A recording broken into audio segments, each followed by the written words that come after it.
உயிரே உயிரின் ஒளியே ஒரு நாள் உறவாயிருவே. உயிரே உயிரின் ஒளியே ஒரு நாள் உறவாயிருவே. நம் சொந்தங்கள் பந்தங்கள் என்றால் என்றால் வீட்டுள் இன்பங்கள் துன்பங்கள் என்றும் பாடு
பதிநாராயணன். அப்படின்னா நாராயணன் பெருமாள் என்னுடைய பாட்டன் பரந்தாமல் அவருடைய திருநாமத்தை நான் சொன்னேன். உங்களுடைய பாட்டை பரந்தாமே பெருமாள். ஆமாங்க, பாட்டினுடைய பெருமையை எப்பவுமே நாராயண நாராயணன் சொல்லிக் கொண்டே இருப்பேன். நீங்க ஒருத்தரை சொன்னீங்க, நான் ரூபாய்க்கு 16,000. அப்படின்னா என்ன? ரெண்டு பேரை சேர்த்து சொன்னேன்.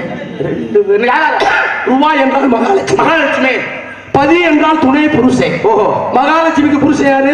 நாராயணன். அதைத்தான் சேர்த்து சொன்னேன். ரூபாய்க்கு 16,000. அப்ப நீங்க சேர்த்து வைக்கிறத பெரிய ஆளு. நான் என்னைக்குமே சேர்க்கிற ஆளுதான், பிரிக்கிற ஆளு. தம்பி யாரு? அண்ணன் யாரு? தம்பி யாருன்னு நான் கேட்டிருக்கேன். அண்ணன் யாருன்னு நான் சொல்லியிருக்கேன். ஏன் நீங்க யாரு சொன்னா என்ன? நீங்க யாருன்னு கேட்டாங்க. இப்ப நான் சொல்லணுமா? கேட்கணுமா? என்ன கேட்க போறீங்க? என்னத்தையும் சொல்ல போறீங்க? ஐயா நீங்க என்ன கேட்டாலும் சொல்லுவேன். நீங்க எப்படி சொன்னாலும் நான் எப்படி கேட்பேன். அப்புறம் என்ன சொன்னாலும் கேட்பீங்களா? அப்ப கேட்டா சொல்லுவீங்களா? ஐயா கேட்கிற விதத்துல விட கேட்டு பாருங்களேன். சொல்ற விதமா சொன்னா கேட்கிற விதமா கேட்டுட்டு, நீங்க சொல்ற விதமா சொன்னீங்கன்னா நான் கேட்கிற விதமா கேட்டு, நான் கேட்கணும் நீங்க சொல்லணும். ஐயா எதாவது எங்கெங்க எப்ப எப்படி எப்படி சொல்லணுமோ அதான் அங்கங்க அப்பா அப்படி எப்படி சொன்னா அது நல்லா இருக்கு. உங்களுக்கு சொல்ல தெரியல, உங்களுக்கு கேட்க தெரியல. நான் சொல்றேன் எப்படித்தான் கேட்கணும். ஐயா எப்படித்தான் சொல்ல சொல்றீங்க? நான் எப்படி வேணாலும் கேட்பேன். நான் எப்படி வேணாலும் சொல்லுவேன். இப்படித்தான் கேட்கணுங்கிற வரமுறை இருக்கு. அதே போல இப்படித்தான் கேட்கணும் சொல்லணும் அப்படிங்கிற வரமுறை எனக்கு கிடையாது. எப்படி வேணாலும் சொல்லக்கூடியவன் நானு. எப்படி வேணாலும் சொன்னா அது இல்ல. சரி, அப்ப செய்யணும், அது அப்பவே செய்யணும். கண்டிப்பா நம்ம அப்ப காலத்திலே செய்யணும். ஏன்னா அதே போல பாருங்க, இப்ப செய்யணும், இப்பவே செய்யணும். தம்பியும் அண்ணன் சேர்ந்து செய்யக்கூடிய தன்மையும் உண்டு. அப்ப இப்படித்தான் செய்யணுங்கிறீங்க. ஆமாங்க, ஏண்டா எப்படி வேணாலும் வாழலாம் அப்படிங்கிற வாழ்க்கை உண்டு. இப்படித்தான் வாழணும் அப்படிங்கிற ஒரு வாழ்க்கை இருக்கு. அதுதான் வாழ்க்கை. முட்டாளுக்கு முட்டாளுக்கு எத்தனை பாதை? எத்தனை பாதை? முட்டாளுக்கு முட்டாளுக்கு 3 பாதை அப்படின்னா முட்டாளுக்கு முட்டாளுக்கு 1 பாதை. முட்டாளுக்கு அறிவாளிக்கு 2 பாதை. சரி, அறிவாளிக்கு அறிவாளிக்கு 3 பாதை சொல்லிருக்காங்கல்ல. ஆமையா, எப்படி அறிவாளிக்கு அறிவாளிக்கு 3 பாதை? ஐயா அறிவாளிக்கு அறிவாளி 3 பாதை அப்படின்னா எதுக்கு வரக்கூடியவன் அறிவாளி, இங்க இருந்து போகக்கூடியவன் அறிவாளி. அப்பதான் பாருங்க, ஆஹா அவர் வராரு, நம்ம கொஞ்சம் ஒதுங்கி போவான் அப்படின்னு நினைத்து இவர் கொஞ்சம் ஒதுங்கி போவாரா. அப்ப எதுக்கு வர்றது அறிவாளி இல்லையா? அப்படி நினைப்பானா, ஆஹா நமக்கு எதுக்கு ஒருத்தர் வர்றாரு, நம்ம கொஞ்சம் ஒதுங்கி போவான். அது ஒரு வழி. ஆமையா, அப்ப நடுவுல ஒரு வழி. அப்ப 3 வழி அப்படின்னு. முட்டாளுக்கு அறிவாளிக்கு 2 வழி நானே. முட்டாளுக்கு அறிவாளிக்கு 2 வழி அப்படின்னா முட்டாள் என்ன பண்ணுவேன், யாருக்கு நமக்கு என்ன, நம்ம வழியும் நம்ம போய்கிட்டே இருப்போம் அப்படின்னு முட்டாள் போய்கிட்டே இருப்பான். ஆனால் எதுக்கு வரக்கூடியவள் அறிவாளி. ஆக எதுக்கு ஒருத்தர் வர்றாரு அப்படின்னு சொல்லி இவனாகப்பட்டவன் ஒதுங்கி போவான். அப்ப முட்டாளுக்கு அறிவாளிக்கு 2 வழி. முட்டாளுக்கு முட்டாளுக்கு 1 வழி, ஒரே வழி அப்படின்னா அப்ப இங்க என்ன போகக்கூடியவர் முட்டாளு, யாரு வந்து நமக்கு என்ன, யாரு வந்து நமக்கு என்ன, நம்ம பாதையில நம்ம போய்கிட்டே இருப்போம் அப்படின்னு சொல்லி இவர் போய்கிட்டே இருப்பாரு. எதுக்கு வரக்கூடியவர் முட்டாள், எதுக்கு யாரு வந்து நமக்கு என்ன, நம்ம எதுக்கு பயப்படாத ஆளு. அப்ப இவ வழியில போய்கிட்டே இருப்பாரு. யாரு இருவருமே வழிவிடாமல் ஒரே வழியில போய்கிட்டே இருப்பான். அவனுடைய எண்ணமும் இவனுடைய எண்ணமும் ஒரே எண்ணமா இருக்கு. அப்படி சொல்லிருக்காங்கல்ல. அப்ப நம்ம 2 பேரும் எப்படி இருக்கணும், அறிவாளி அறிவாளியா. கண்டிப்பாக. ஏண்டா நீங்க கேட்கணும், நான் சொல்லணும், நான் சொல்லணும், நீங்க கேட்கணும். இது விடிஞ்சு போயிடும். இப்படிதான் முந்தா நாள் ஒரு நாடகத்துல நானும் நாரதரும் பேசிக்கிட்டு இருந்தோம். சரி, முன்னாடி நாடகம் பார்த்தவரு 2 பேரும் அண்ணன் தம்பி. அவங்க அப்பா திடீர்னு 3 மணிக்கு காலமாயிடுறாரு. இறந்துடுறாரு. சரி, இறந்தவரை வீட்டுல போய் தானே பேசணும். ஆமையா, அண்ணன் தம்பியும் முன்னாடி உட்கார்ந்து பேசிக்கிட்டு இருக்கு. எப்படி அண்ணன் சொல்றேன் முனியாண்டி. சரி, அண்ணன் அப்பாவை எரிக்கத்தான் செய்யணுங்க. ஓ சரி. தம்பி சொல்றேன் ராமபாய், அவன் சொல்றேன் புதைக்கத்தான் செய்யணுங்க. சரி, எரிச்ச மனுஷன புதைச்சா என்ன, எரிச்சா என்ன? ஐயா இருவருமே பேசி ஒரு முடிவு போது எரிச்சா என்ன புதைச்சா என்ன? எரிச்சா பிரச்சனை இல்ல, புதைச்சாத்தான் பிரச்சனை. புதைச்சா என்னையா பிரச்சனை? புதைச்சா இந்த இடத்துல புல்லு முளைக்குமா முளைக்க? புதைச்ச இடத்துல புல்லு முளைச்சா என்னையா பிரச்சனை? முளைக்காட்ட பிரச்சனை இல்ல, முளைச்சாத்தான் பிரச்சனை. என்ன புல்லு முளைச்சா என்னையா பிரச்சனை? முளைச்சா அந்த புல்ல மாடு திங்குமா திங்காதா? இதே புல்லுனா மாடு தின்னதான் செய்யும். அத தின்ன என்ன பிரச்சனை? திங்காத பிரச்சனை இல்ல. சரி, திங்காத பிரச்சனை. இதே மாடு வந்து புல்ல தின்னா பிரச்சனையா? அது என்ன பிரச்சனை? அந்த மாடு சினை ஆகுமா ஆகாதா? சரி, ஆனா என்ன ஆகாட்டா? சரி, ஆகாட்ட பிரச்சனையில சினையான பிரச்சனை. சினையான அது என்னையா பிரச்சனை? கண்டு போடுமா போடாதா? சினையான மாடு கண்டு போடத்தனையா செய்யும். போடாட்ட பிரச்சனை இல்ல. சரி, போட்டாட்ட பிரச்சனை. மாடு சினையான மாடு கண்டு போட்டா என்னையா பிரச்சனை? அந்த மாடு பால் கொடுக்குமா கொடுக்காதா? இல்லையா, கண்டு போட்ட மாடு பால் கொடுக்கத்தனையா செய்யும். கொடுக்காட்ட பிரச்சனை இல்ல. சரி, கொடுத்தாச்சா பிரச்சனை. கொடுத்தா அது பிரச்சனை? அந்த பாலை குடிச்சா உயிரோட இருப்பாங்க சாவானா? பாலை குடிச்சா உயிரோட இது என்னையா பிரச்சனை? உயிரோட இருந்தா பிரச்சனை இல்ல. சரி, செத்தாச்சா பிரச்சனை. செத்தா என்னையா பிரச்சனை? அவனை எரிக்கிறதா புதைக்கிறதா? மறுபடியும் அந்த இடத்துக்கு வந்து நாராயணா. அப்ப எங்க சுத்தினாலுமே ரெங்கனை சரிக்கணும். பாப்பா வீட்டுக்கு போய் நீ தொங்கு நான் தொங்கு, அது நல்லா இருக்குமா? இருக்காது. அதே போல பாருங்க, ஏன்னா உலகத்துல வந்து அண்ணன் தம்பி பாசத்துக்கு நிகர் எதுவுமே கிடையாது. ஏன்னா அண்ணன் தம்பிக்குள்ள ஆகிரம் இருக்கும், வெட்டிக்கிறதா முட்டிக்கிறதா. ஆனா அண்ணனுக்கு ஒண்ணுன்னு வைங்க, ஏய் எங்க அண்ணன் யாரும் அடிச்சது அப்படியே தம்பிகாரன் தான் முன்னாடி போய் நிற்பான். அதே போல தம்பிகாரனை ஒருத்தர் அடிச்சு விட்டேன் அப்படின்னா அண்ணன்காரன் முதல்ல போய் நிற்பாடு. ஏன் தம்பிகாரன் அடிச்சது இப்ப வந்து அடிக்கல பாப்போம் அப்படின்னு. காரணம் என்ன? அண்ணன் தம்பிக்கு உண்டான பாசத்துக்கு நிகர் வந்து இந்த உலகத்துல எதுவுமே கிடையாதுயா. பாருங்க, ஒரு தாய் வயித்துல பிறந்த அண்ணன் தம்பி இருவருமே ஒரு காட்டுக்குள்ள நடந்து போயிட்டு இருக்கான். அப்படி போய்கிட்டு இருக்கும் பொழுது அந்த காட்டுக்குள்ள வந்து நிறைய பவள முத்துக்கள் கொட்டி கிடக்கு. நிறைய பவள முத்துக்கள். அதற்கு முன்னாடி அதே வழியில ஒரு ஆசிரியரும் ஒரு மாணவனும் போறாங்க. அப்பதான் மாணவன் வந்து அந்த பவள முத்துக்களை பார்த்துறான். பார்த்த உடனே வாத்தியார் சொல்றான், வாத்தியாரே இங்க பாருங்க நிறைய பவள முத்துக்கள் கொட்டி கிடக்கு. இந்த பவள முத்துக்களை எல்லாம் நம்ம அள்ளிட்டு போயிட்டோம்னா நம்ம நாட்டுல நம்ம தான் பணக்காரன். அதனால எப்படியாவது இதை அள்ளிக்கிட்டு போயிடுவோம் அப்படின்னு மாணவன் வாத்தியார் கிட்ட சொல்ல. அப்பதான் வாத்தியார் சொன்னாரா, டேய் மாணவா இது எல்லாம் பவள முத்துக்கள் அப்படின்னு நீ நினைக்கிறது போல இது பவள முத்துக்கள் கிடையாது, உயிர் கொள்ளும் நோய் அப்படின்னாரு. அப்பதான் மாணவன் யோசிச்சான், என்னடா பவள முத்துக்களை போய் நம்ம வாத்தியாரு உயிர் கொள்ளும் நோய் என்று சொல்றாரு. சரி வாத்தியார் சொன்னா அதுல ஒரு கண்டிப்பான ஒரு விளக்கம் இருக்கும் அப்படின்னு நினைத்து மறுபடியும் ஆசிரியர் கூட்டு போயிட்டாரு. இருவரும் கடந்து போயிட்டாங்க. போன பிறகு ஒரு தாய் வயித்துல பிறந்த அண்ணன் தம்பி இருவருமே வர்றேன். அப்பதான் பாருங்க அந்த பவள முத்துக்களை வந்து அண்ணங்காரை பாத்துறேன். அண்ணங்காரை பார்த்து தம்பிகாரன் கிட்ட சொல்ல, தம்பி இங்க பாரு நிறைய பவள முத்துக்கள், இப்படி எல்லாம் கஷ்டப்படுறதுக்கு இதை நம்ம அள்ளிக்கிட்டு போயிட்டோம்னா நம்ம நாட்டுல நம்ம தான் பணக்காரன் அப்படின்னு அண்ணங்காரன் தம்பிகாரன் கிட்ட சொல்ல, அந்த பவள முத்துக்களை பார்த்த உடனே தம்பிகாரனுக்கு ஆசை வந்துருச்சு. ஆமனே எதுக்கு சிரமப்படணும், அள்ளிக்கிட்டு போயிடுவோம் அப்படி இருவருமே முடிவெடுத்துட்டாங்க. முடிவெடுத்த பிறகு பாருங்க அந்த பவள முத்துக்கள் அழுற அளவுக்கு அங்க கூட சாக்கோ பையோ எதுவுமே இல்ல. அப்பதான் அண்ணங்காரன் சொல்றேன், தம்பி இந்த பவள முத்துக்களை யாரும் அள்ளிட்டு போயிடாம இந்த இடத்துல பாதுகாப்பா பாத்துக்கிட்டு இருக்கேன். நீ என்ன பண்ற, வீட்டுல போய் ரொம்ப பசி ஆயிருச்சு, நீ சாப்பிட்டுக்கிட்டு அண்ணனுக்கு சாப்பாடை ஊத்திக்கிட்டு 2 சாக்கு போய் எடுத்துக்கிட்டு வா, இது எல்லாத்தையும் நம்ம அள்ளிக்கிட்டு போயிடுவோம் அப்படின்னு அண்ணங்காரன் சொல்ல. தம்பிகாரன் சரி நான் போய் சாக்கு போய் எடுத்துக்கிட்டு சாப்பிட்டுட்டு உங்களுக்கு சாப்பாடு கொண்டு வர, நீங்க பத்திரமா யாரும் வந்து நெருங்காம பாத்துக்கங்க அப்படின்னு சொன்ன பிறகு பாருங்க தம்பிகாரன் வீட்டுக்கு போயிட்டான். வீட்டுல போய் 2 சாக்கு போய் எடுத்துட்டு தம்பிகாரன் சாப்பிட்டுட்டு அண்ணனுக்கு சாப்பாட்டை ஊத்தும் போது என்ன நினைக்கிறேன், அத்தனை முத்துக்கள்ல அண்ணனுக்கு பாதியை கொடுக்கறது காட்டிலும் இந்த சாப்பாட்டுல விஷத்தை வச்சு அவனை கொண்டுட்டோம்னா இத்தனை முத்து நம்மளுக்கு தானே அப்படின்னா அங்க தம்பிகார அண்ணனுக்கு கொண்டு வர சாப்பாட்டுல விஷத்தை ஊத்திட்டான். இங்க அண்ணங்கார என்ன அப்படி பண்றான், இத்தனை முத்துக்கள்ல தம்பிக்கு கொடுக்கறத பாட்டில காட்டிலும் எப்படியாவது அவனை ஒரே அடி அடிச்சு காலி பண்ணிட்டோம்னா இத்தனை முத்து நம்மளுக்கு தானே அப்படின்னு அண்ணங்கார ஒரு விரை கட்டையோட வச்சுக்கிட்டு நிக்கிறாங்க. அப்பதான் பாருங்க தம்பிகார அண்ணன் கொண்டு வர சாப்பாட்டுல விஷத்தை ஊத்தி அப்படி வந்து அண்ணே நீங்க சாப்பிடுங்கன்னு குனிஞ்சு வச்சா பாருங்க.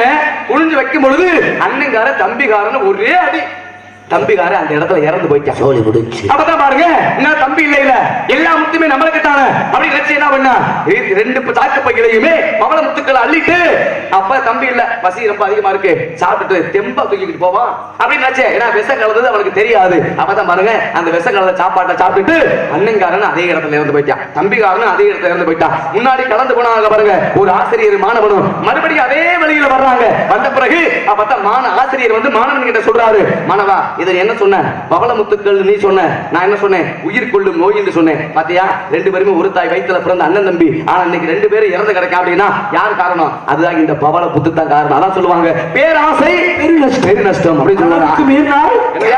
அமிர்தமும் நஞ்சு வல்லவனுக்கு வல்லவே வையகத்தில் உண்டு. இப்படிதாங்க அமெரிக்காவோட ஒரு ஏவுகணை இயங்கல. சரி ஏவுகணை இயங்காம இருந்தோடனே அமெரிக்காவுடைய அதிபர் அப்ப ஒபாமா உடனே அப்துல் கலாம் ஐயாவுக்கு போன் பண்ணிடுறார். ஏன் அப்துல் கலாம் ஐயா யாரு, ஏவுகணை நாயகன். உடனே கைபேசி மூலமா தொலைபேசி மூலமா ஐயா அப்துல் கலாம் ஐயா எங்க நாட்டுல ஒரு ஏவுகணை இயங்கல, நீங்க ஏவுகணை நாயகன், எப்படி ஆச்சு இந்த ஏவுகணையை இயக்க வைக்கணும் அப்படின்னு சொன்ன உடனே அப்துல் கலாம் என்ன முடிவெடுத்தாரு, 3 நாட்டுல இருந்து 3 பொறியாளர் தேர்ந்தெடுக்கிறார். எந்தெந்த நாடு தெரியுமா, இந்தியா, பாகிஸ்தான், ஜப்பான். 3 நாட்டு பொறியாளரை வர சொல்லி நீங்க 3 பேரும் எப்படியாவது அமெரிக்கா போய் அந்த ஏவுகணையை இயக்கிறீங்க அப்படின்ட்டு இவருடைய படித்த அறிவாளினால எல்லாத்தையும் சொல்லி அனுப்பிடுறாங்க. இவங்க 3 பேரும் பிளைட் ஏறி அமெரிக்காவுக்கு போயிடுறாங்க. 1 வாரமா ஏவுகணையை வேலை பார்க்கிறாங்க. பார்த்து 1 மாசத்துல ஏவுகணையை இயக்கிட்டாங்க. இயக்கின உடனே அமெரிக்காவே சந்தோஷமா இருக்கு. சரி அந்த 3 பொறியாளரை வெள்ளை மாளிகைக்கு கூப்பிடு, அவங்க 3 பேர் என்னென்ன கேட்கிறாங்களோ அமெரிக்கா நாட்டுல இருந்து தரணும். 3 பேர் வந்துட்டாங்க. சரி அதிபர் உட்கார்ந்துருக்காரு. முதல் ஜப்பான் நாட்டுக்கார வர, உனக்கு என்னையா வேணும், எனக்கு 2 ரூம் நிறைய வெறும் தங்கமா வேணும். சரி குடுறா தங்கத்தை அப்படின்ட்டு 2 ரூம் நிறைய தங்கம். அடுத்து பாகிஸ்தான் நாட்டுக்கார அவன் வந்து உனக்கு என்ன வேணும், எனக்கு தங்கம் வேணாமியா, எனக்கு 2 ரூம் நிறைய பணமா வேணும். சரி 2 ரூம் நிறைய பணத்தை கொடு அப்படின்ட்டு. சரியா 3வது யார் முறை, நம்ம இந்தியாக்கார முறை. இங்க வாயா, உங்களுக்கு என்ன வேணும், எனக்கு ரூபாய் வேணாம், நகை வேணாம். சரி அந்த 4 ரூமையும் பூட்டிட்டு சாவியை மட்டும் கொடுங்க. அப்ப சத்தம் இல்லாதவன் சபைக்கு வரக்கூடாது, சமாளிக்க தெரியாதவன் சபைக்கு வரவே கூடாது. உலகத்துல இருந்த புண்ணியம் கிடையாது. இந்த இடத்துல போனாலும் எப்படி சமாளிக்கணும், கண்டிப்பான முறையில். இப்ப பாருங்க அப்ப பாருங்க அப்ப எல்லாத்தையுமே இந்தியனுக்கு வந்து அதிகமான பெருமை உண்டு அப்படிங்கிற ஒரு இடத்தை சொன்னீங்க. ஏன்னா பேராசை பெரிய நஷ்டம் சொன்னேன். அதே போல பாருங்க, உலகத்துல பலவிதமான மனிதர்கள் உண்டு. ஒவ்வொரு மனிதனாக பிறந்து ஒவ்வொரு பகுதியில பெருமை சேர்த்ததும் உண்டு. இப்படித்தான் பாருங்க, ஒரு ஊர்ல ஒருத்தர் இருந்தான். அவன் தனக்கு மனசு ரொம்ப மமதையாகப்பட்டது. என்ன மமதை அப்படின்னா, நம்ம தான் பெரிய ஆளு அப்படின்னு அவனுக்கு ஒரு மமதை. எதுல பெரிய ஆளு? ஒரு சில வேலையில பெரிய ஆளா இருக்கும், ஒரு ஆள் ஓடுறதுல பெரிய ஆளா இருக்கும், ஒரு ஆள் ஒவ்வொரு தொழில ஒரு சிறந்த ஆளா இருக்கும். அவர் எதுல பெரிய ஆளு அப்படின்னா, அவர் பொய் பேசுறதுல பெரிய ஆளு. நம்ம தான் பொய் பேசுற பெரிய ஆளு அப்படின்னு அவர் ஒரு மமதியில இருக்க. அவர் எதுக்கு ஒருத்தர் சொன்னாராம், தம்பி நீ நிறைய பொய் பேசுறன்னு நீ நினைக்கிற, ஆனா உன்னைய விட பெரியவர் ஒருத்தர் பக்கத்து ஊர்ல இருக்காரு அப்படின்னு சொல்ல. அப்ப அவன் நினைச்சான், என்னடா நம்ம தான் நிறைய பொய் சொல்லுவோம்னு நம்ம நினைக்கிறோம், அப்ப நம்மளை விட அதிகமா பொய் சொல்ற ஒருத்தர் இருக்காரா, அவர் போய் நம்ம பார்க்கணும் அப்படின்னு அந்த அதிகமாக பொய் சொல்ற பெரியவரை பார்க்கிறதுக்காக இவன் பக்கத்து ஊருக்கு போறான். போன உடனே பாருங்க, அந்த அதிகமா பொய் சொல்ற பெரியவர் வீட்டுல இல்ல. வீட்டுல யாரு இருக்கா அப்படின்னா அவர் மகன் மட்டும் தான் இருக்கா. அப்பதான் மகன் கிட்ட போய் கேட்கிறேன், ஏமா நான் பக்கத்து ஊரு, இதை கொஞ்சம் போய் சொல்லுவேன், உங்க அப்பா தான் நிறைய போய் சொல்லுவாராமே, கேள்விப்பட்டேன், உங்க அப்பா அவனை பார்க்க வந்திருக்கேன் கூப்பிடுமா அப்படின்ற. அப்பதான் மகன் சொன்னா, இல்லங்க அப்பா வீட்டுல இல்ல, வெளியில போயிருக்காரு. சரி வெளியில போயிருக்காரு, உங்க அப்பா எப்பமா வருவாரு அப்படின்னு கேட்க, எங்க அப்பா மாலை நேரத்துல வரும், மாலை நேரம் ஆகும். அப்ப சரி உங்க அப்பா வரைக்கும் இருந்து நான் பார்த்துட்டே போறேன்னா அமர்ந்துட்டேன். அமர்ந்த பிறகு கொஞ்ச நேரம் கழிச்சு கேட்கிறேன், சரிமா உங்க அப்பா பக்கத்து ஊர் வெளியில போயிருக்காரு சொன்னீங்க, வெளியில எதுக்காக போயிருக்காரு, என்ன காரணம்னு கேட்க. அப்பதான் மகன் சொன்னாலாம், வேற ஒண்ணும் இல்லங்க, 7 ஊரை தாண்டி வானம் கிழிஞ்சு போச்சான், கொசுவை எல்லாம் பிடிச்சு திரிச்சு நூலாக்கி பெரிய உலக்கை எடுத்துக்கிட்டு போயிருக்காரு தைக்கிறதுக்கு. 7 ஊரை தாண்டி வானம் கிழிஞ்சு போச்சான், கொசுவை எல்லாம் பிடிச்சு திரிச்சு நூலாக்கி பெரிய உலக்கை எடுத்துக்கிட்டு போயிருக்காரு எங்க அப்பா தைக்கிறதுக்கு. அண்ட புழுவனா இருந்திருக்கானே அப்படின்னு மக சொல்ல. அப்பதான் பார்த்தேன், ஆத்தாரி மகளே எம்பிட்டு போய் சொல்றீங்கன்னா உங்க அப்பா எம்பிட்டு போய் சொல்ல மாட்டான். சரி எவ்வளவு நேரம் ஆனாலும் உங்க அப்பா இருந்து பார்த்துட்டு தான் போவேன்னு அமர்ந்துட்டான். மாலை நேரத்துல அவர் வந்துட்டாரு. வந்த உடனே பாருங்க, அப்பதான் மக சொல்ற, அப்பா ஏதோ உங்களை பார்க்க ஒருத்தர் வந்தாரு, நான் என்னால முடிஞ்ச அளவு ஒரு பொய்யை சொல்லி உட்கார வச்சிருக்கேன் அப்படின்னு அவர் சொல்ல. என்னமா சொன்ன அப்படின்னு கேட்க, இந்த மாதிரி சொன்னப்பா, ஏமா எனக்கு பிறந்த பிள்ளை நீ இவ்வளவுதான் போய் சொல்லுவ, பெரிய பையன் உனக்கு கிடைக்கலையா, ஏன் பேருக்கு இருக்கிற அப்படின்னு சொல்லி அப்பா கோவம் வந்துருச்சு. கோவம் வந்து என்ன பண்ணிவிட்டாரு, வீட்டுக்கு பின்னாடி ஒரு பால் கிணறு, உள்ள விழுந்தா ஏறி வர முடியாது. அப்படி சின்ன பையன் மகள் சொல்லிருச்சுன்னு கோவப்பட்டு கிணத்துக்குள்ள மகளை தூக்கி போட்டாரியா. உள்ள விழுந்ததா ஏறி வர முடியாது, அடி என்பதே கிடையாது. அப்படி ஒரு கோவத்துல மகளை தூக்கி கிணத்துக்குள்ள போட்டு விட்டாரு. எதுக்கு? பெரிய பொய்யா சொல்லாம சின்ன பொய்யா சொல்லிருக்கேன்னு கோவப்பட்டு. அப்ப போட்டுட்டு வந்த பிறகு அவங்க வீட்டுக்குள்ள அமர்ந்திருக்கா பாருங்க, அவங்க கேட்கிறாரு, தம்பி நீ யாருப்பான்னு கேட்க, கிணத்துக்குள்ள தூக்கி போட்ட மக வீட்டுக்குள்ள வந்துட்டான். அப்ப ஆச்சரியப்பட்டு போனா, என்னடா உள்ள விழுந்தா ஏறி வர முடியாது, படி என்பது கிடையாது, ஆனா நம்ம மக எப்படி ஏறி வந்தா, அவனுக்கு ஆச்சரியம். அப்பதான் பாருங்க, சரி மக கிட்ட கேட்டுருவோம் அப்படி மக கிட்ட அப்ப கேட்கிறான், ஏமா எப்படி நீ ஏறி வந்த, யாரு ஆண்களாக இருந்தாலுமே ஏறி வர முடியாது, ஆனா நீ ஒரு பெண்ணு எப்படிமா ஏறி வந்த அப்படின்னு கேட்க. அப்பதான் மக சொன்னாலாம், அப்பா வேற ஒண்ணும் இல்ல, ஏதோ ஒரு கோபத்துல எனக்கு கிணத்துல தூக்கி போட்டு வந்துட்டீங்க, நீங்க தூக்கி போட்டு வந்த பிறகு லேசா மலை சாரல் விழுந்துச்சு, அந்த மலையை பிடிச்சு ஏறிக்கிட்டு வந்துட்டேன் அப்படின்னு அவன் சொன்னான். ஏன்னா வல்லவனுக்கு வல்லவன் வையகத்தில் உண்டு, அந்த வையகத்திலும் வள்ளுக்கு பாறை உண்டு. சொன்னாலங்க அருமையான விளக்கம் சாமி. சரிங்க, நல்லா பேசுறீங்க, நீங்க பேசிக்கிட்டே போகலாம். கண்டிப்பா இருக்கட்டும். நீங்க எந்த ஊர்ல இருந்து வரீங்க? நான் வேலூர்ல இருந்து வரேங்க. நானே இவ்வளவு பொய் பேசலையே நான் நினைச்சேன். நாராயணா பொய்ன்னு பேச மாட்டேன், அந்த பிள்ளையோட நீங்க தாண்டிட்டே இல்ல, அவங்க 2 பேர்த்தையும் நீங்க அடிச்சுட்டே பொய்யில. நாராயணா மேலூர் தான் அவர் முனியாண்டி பையனா. எந்த மேலூர்? மாட்டுச்சாவணி ஒத்தக்கட்ட மேலூர். நாராயணா அந்த மேலூர் கிடையாது, மேலூர்ல மேலோகம்யா. ஓ, ஈரேழு 14 உலகங்களில் அது ஒரு உலகம். மேலோகத்தை சுருக்கி மேலூர், மேலோகத்தை சுருக்குனா மேலூர். மேலூர் அப்ப பூலோகத்தை சுருக்குனா பூலூரா? எதை சுருக்கணுமோ அதை சுருக்கணும், எதை விரிவாக்க சொல்லலாம் இல்லையா?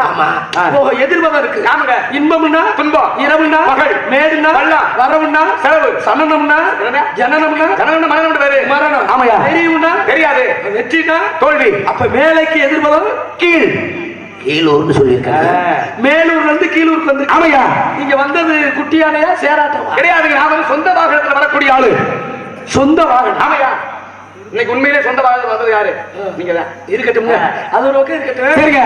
எல்லாத்துக்கும் எல்லா வாகனம் இருக்கு. கண்டிப்பா. முருகப்பெருமானுக்கு என்ன வாகனம்? முருகப்பெருமானுக்கு மயில் வாகனம். மயில் வாகனம். ஆமா. விநாயக பெருமானுக்கு ஹரிஹர சுதன் ஐயப்பனுக்கு புள்ளியாகப்பட்டது வாகனம். ஐயனாருக்கு குதிரையாகப்பட்டது.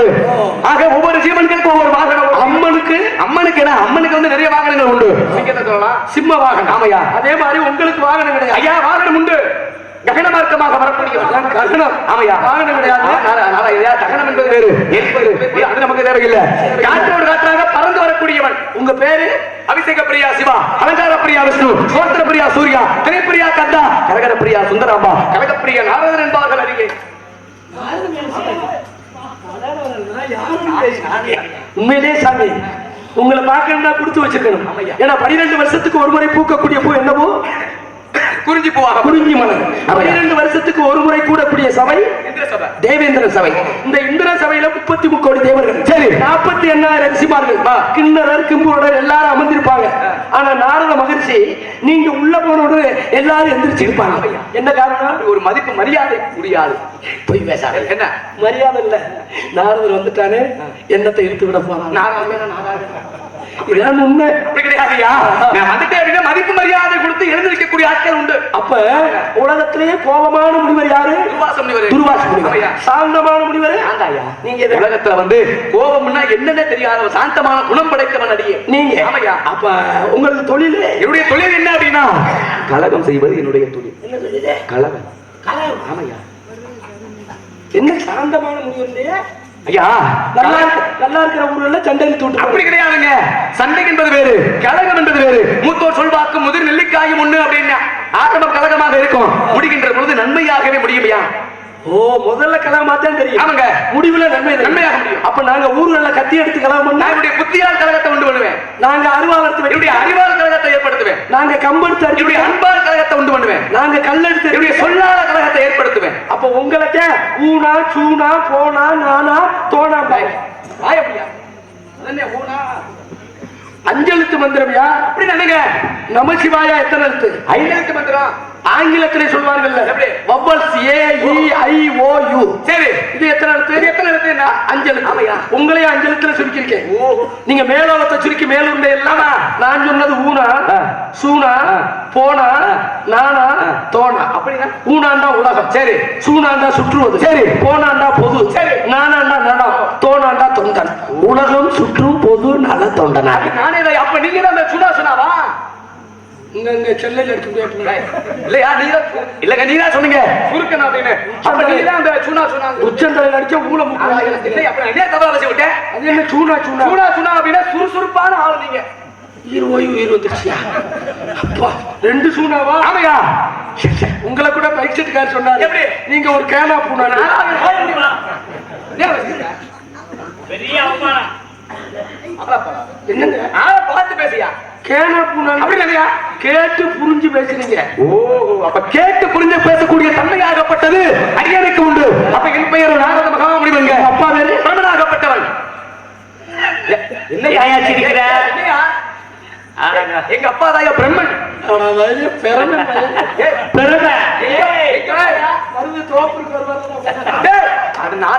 காரியாவட்டி வருவாரு, கழுத்து மிஞ்சா யாரு? அவரு இந்த நாள் மார்க்கெட்டு கொய்யா பழம் யாரையா சொல்லிட்டு இருக்க? பெருமை எங்க அப்பா கை தை 1ஆம் தேதி வந்துருவாரு. என்ன ராணமலை வந்துருவாரு. எதுக்கு? கருதலுக்கு மிஷின் கொண்டு வருவாரு. அதுக்கு எங்க அப்பாவுக்கு என்ன சம்மந்தம் இருக்கு? 35 வண்டி வச்சிருக்காரு. பரமே பரமே பரமே. நாராயணா, அது கிடையாது. எங்க அப்பா பிரம்மனாகப்பட்டவன். பிரம்மதேவன். இந்த 4 தலை இருக்குமே எங்க அப்பா சதுர்முகன் வைத்து. அவருக்கு தொழில், எங்க அப்பாவுக்கு தொழில் என்ன அப்படின்னா படைப்பு தொழில். சிருஷ்டிகர்த்தா. ஆமையா. எதை படைக்கிறார்? முதல் 84 லட்சம் ஜீவராசிகளை படைக்கக்கூடியவன் என் தந்தை. விண்ணை படைச்சது எங்க அப்பா. மண்ணை படைச்சது அப்பா.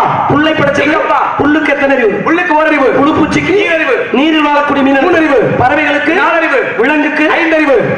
மிருகங்களுக்கு 5. உங்களுக்கு எனக்கு 7 அறிவு. எனக்கு 6 அறிவு. தெய்வங்களுக்கு 8 அறிவு. 8 அறிவு. ஆமா. இப்படி அறிவு ஜீவன் அடிப்படையில் படைச்சிருக்காரு. ஆமையா. எங்க வீட்டுல எங்க அப்பா படைச்சது. எங்க அப்பா. எங்க அம்மா படைச்சது. எங்க அப்பா. என்ன படைச்சது. எங்க அப்பா. அப்ப எங்க அப்பா வீர சொல்ல சந்தைக்கு போயிட்டாங்க. உங்க அப்பா எங்க போனாலும் அப்பாட போய் கேளு. ஐயா, ஊரே செய்வது உங்க அப்பா, ஒருத்தருக்குமே தெரியாமல் செய்வது எங்க அப்பா. நீ யாருக்கு பிறந்தது அம்மாவுக்கே தெரியாது. வீட்டுக்கு பூட்டியா பேசக்கூடாது. நாராயணன் அப்படிலாம் பேச மாட்டேன் ஐயா. சூட்டுக்கோள் ராமலிங்க சுவாமிகள். சரி. முன்னாடி நின்று பேசுறீங்க. சரி. வாயடக்க கையட. உங்க அப்பா அப்படி அங்க படைச்சாரு. உங்களை படைத்தது எங்க அப்பா தாயா? ஊடம் தடிச்சாரா? ஊரறிய செய்வது உங்க அப்பா அப்படின்னு. ஊரறிய என்ன செய்யறாரு? பெரியவர்களை வரவழைத்து 4 பேர் முன்னால உங்க அப்பா உங்க அம்மா கழுத்துல தாலி கட்டுறாரு. அது வந்து ஊரறிய செய்வது. ஒருத்தருக்குமே தெரியாமல் செய்வது எங்க அப்பா அப்படின்னா ஊத்தை குழியில மண்ணை எடுத்து உதிர புனலில் உண்டை சேர்த்து வாய்த்த குயவனார் பண்ணு பாண்டமரை ஓட்டுக்கு வரை ஆடாய் பாம்பை என்று ஒரு சித்தன் பாடினான் யாரு பாப்பாட்டு சித்தன் அப்படி ஒவ்வொரு ஜீவன்களுக்குமே அண்டத்தை பிடிச்சு பிண்டத்துல போடுறது எங்க அப்பாவுடைய வேலை அப்படி போட்டதுனாலதான் பரம கண்டத்துல இப்படி ஒரு முண்டமா வந்து பிறந்திருக்கீங்க அப்ப பூமாதேவிங்கிறது நிலம் என்னுடைய தாயார் அவர் தாயாகப்பட்டவள் இதுல உழுது தண்ணி வாய்ச்சது யாரு எங்க அப்பா விதை போடுறது எங்க அப்பா அதுல இருக்கு ஆமையா. இப்ப எங்க வீட்டுல உங்க அப்பா விதை போட்டாரு சரி நாங்க நம்பிராஜனுக்கு 7 ஆண் குழந்தைகள் பிறந்துட்டோம் சரிங்க ஒவ்வொரு குடும்பங்கள்ல கணவன் மனைவி திருமணமாகி 40-50 வருஷமா குழந்தை இல்லாம இருக்காங்கல்ல அங்க என்ன உங்க அப்பாவுக்கு டவர் கிடைக்கலையா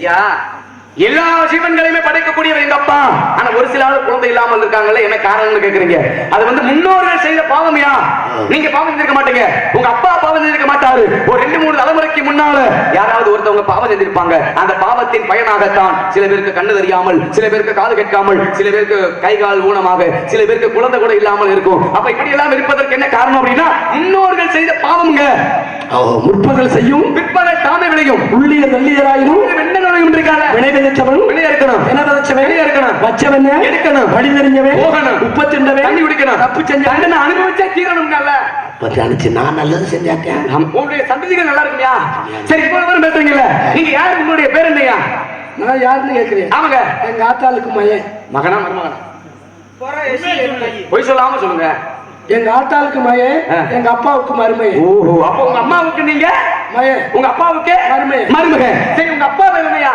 உங்க அப்பா பேர் நம்பிராஜன் உங்க அம்மா பேரு நங்கை மோகினி உங்களுடைய திருநாமம் என்ன வீரத்தேவன் உடல் பிறந்தவங்க எத்தனை பேரு மேல 3 கீழே 3 நடுவுல நான் தான் நடுவுல இருக்கிற ரொம்ப சிரமமா இருக்குமே நடுவுல இருக்கு சிரமம் இல்ல உங்களை மாதிரி ஆளுக்கு சிரமம் ஏய், உனக்கு எப்படியா இருக்கு நம்ம ரேடிங் கடையில என்ன வைக்கணும் ஓ ஆமா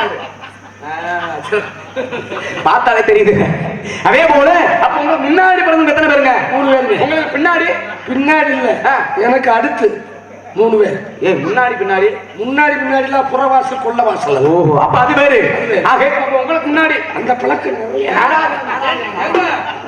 சமூகத்தை நான் முன்னாடி பின்னாடி ஆமா அப்படி சொல்றது நான் தான் செய்யறது அதெல்லாம் ஒரு குடும்பத்துக்கு இருவர் உள்ளே இருக்கிறார்கள் யாராரியா ஒன்று என் கூட பரவாத சகோதரி பேரு வள்ளி இன்னொரு சத்தம் கேட்டு அது நான் கூடுவதற்கு பிறகு அவ வேறு சக்கந்தி சுவத்தி சரி இப்ப பேரை மாத்திட்டேன் சரி உங்கால் துணையில உங்கால நான் பார்க்கலாமா ஏன் இல்ல பார்த்து கொஞ்ச நேரம் உங்களுக்கு ஆசை இருக்கா ஆசை இருக்கா நீ ஆசை இல்லாத மனிதன் அரை மனிதன்யா ஆசை ஆசையே அலை போல் இருக்கேன் நீங்க ஐயா மாயாண்டி சித்தர் மாதிரி சித்துக்களை கற்றவன் ஐயா மண்ணாசை பெண்ணாசை பொன்னாசை என்று சொல்லக்கூடிய 3 ஆசைகள் இல்லாதவன் நரை திரை பிணி மூப்பு சாக்காடு இந்த 5 இருக்குமே அப்பாற்பட்டவங்கயா நாங்க பார்த்தாலே புண்ணியம்யா உங்களுக்கு என்னையா சிரிக்கிறியா அழுங்க சொல்லிட்டாலும் செய்யா ஊராட்சி மன்ற தலைவர் அண்ணன் கோச்சிக்கலாம் 3 பேர் இல்லையா என்னையா இருந்த 3 சாப்பிட்டு போயிட்டாங்க எந்த புண்ணியம் எனக்கு சுத்தமா என்னதுயா கொஞ்சம் எனக்கு 3 பேர் இருக்கியா ஒரு துணை எனக்கு 3மே உண்டு சீனி முட்டாச்சு அளவு காமியா சரி அது வேணா போதும் இந்த இதுல அளவு காமியா